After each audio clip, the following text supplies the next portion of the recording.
Welcome to Commerce with Karanta Lane, your complete academy for business, accounting, and economics. All right, let's talk about business finance. But wait, don't click away. I promise this isn't going to be some boring, dry lecture. We're going to see that behind all the spreadsheets and jargon, there's actually a story, a really interesting one, hidden in the numbers. I mean, you've probably had that light bulb moment, right? Maybe it's for the perfect little coffee shop on the corner or some game-changing app. But how in the world do you get from that spark to actually unlocking the doors for the first time? Well, it's definitely not magic. And I know the word finance can make your eyes glaze over. But what if we thought about it differently? Think of it less like math and more like a language that once you learn it, lets you tell the story of your business. So to make this all real, we're going to follow the journey of a brand new coffee shop from day one. We'll watch how it gets the money to start, how it handles the day-to-day chaos, and how it figures out if it's actually succeeding, all by learning to speak this language of finance. Okay, so first things first. You can't have a coffee shop without, well, coffee, right? Or an espresso machine, a counter, a place to rent, and all of that stuff costs money. A lot of money. This is chapter 1 of our story, Getting the Funding. So where does that starting cash come from? You're basically at a crossroads with two main paths. Path 1, you use your own money. You dig into your savings. That's called internal finance. Path 2, you get the money from somewhere or someone else, and that's external finance. It's the ultimate question. Do you bet on yourself or convince others to bet on you? Now, for a big project like our coffee shop, we're going to need what's called long-term funding. You could go the traditional route and get a bank loan, or if your coffee shop idea is huge and you plan to expand fast, you might attract venture capital. That's when investors give you a big check in exchange for a slice of the company. Or you could even try crowdfunding, where tons of people chip in a little bit to help you get started.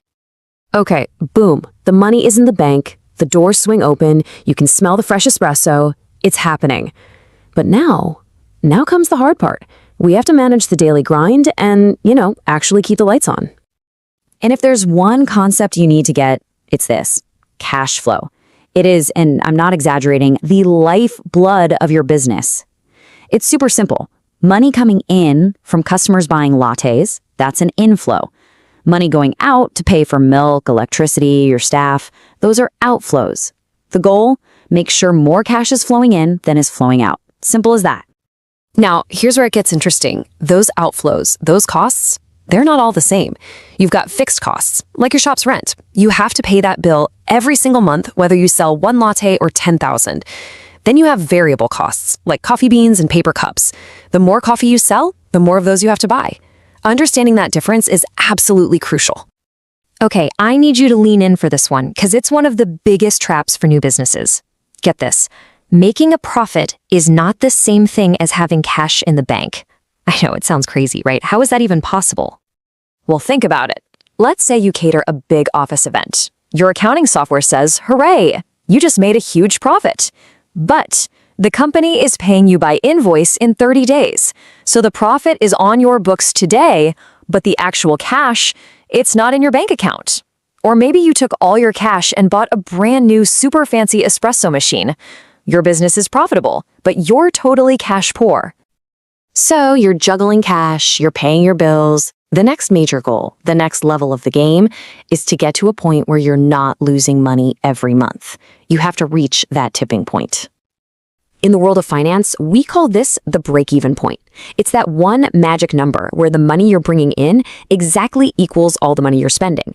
You're not getting rich just yet, but, and this is a huge deal, you are no longer losing money. You're officially self-sufficient.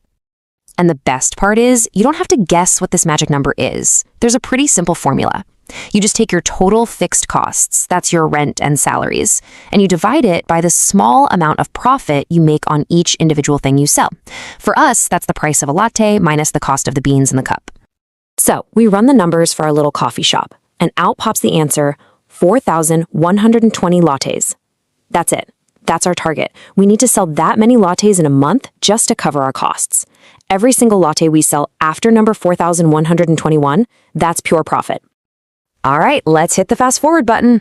A year goes by. The shop's humming along. We've blown past our break-even point. So how are we really doing?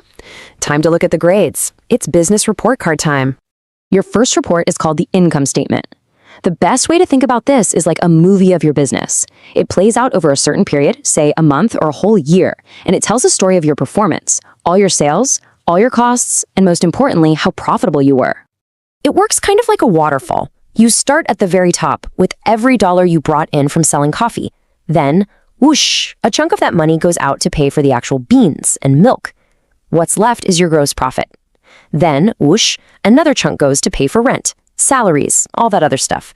Whatever is left at the very bottom, that's your operating profit. That's the real bottom line. Now, if the income statement was the movie, our second report card is just a single photograph, a snapshot. It's called the Statement of Financial Position, and it captures the health of your business on one specific day. It simply answers two questions. What do we own and what do we owe? Okay, but just having these reports isn't really the point. The real magic, the deep understanding of your business, comes when you start reading between the lines of these numbers. And the way we do that is with something called ratios. Let's look at one really key type, liquidity ratios. It sounds complicated, but it answers a very simple and very stressful question. Can we pay our bills next month?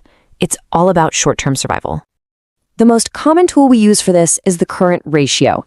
And again, sounds fancy, but it's dead simple. You take your current assets, that's basically cash and things you can turn into cash quickly, and you divide that by your current liabilities, which are the bills you have to pay really soon.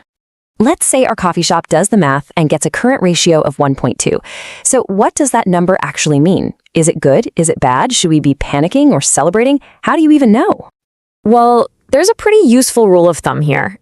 Generally, you want to see a ratio somewhere between 1.5 and 2.0. That's the healthy zone. So our 1.2, it's not a 5-alarm fire, but it is a yellow flag. It means things are a little tight. And funnily enough, a number that's too high, like over 2, might mean you have too much cash just sitting around not doing anything useful. And this is really where our whole story comes together.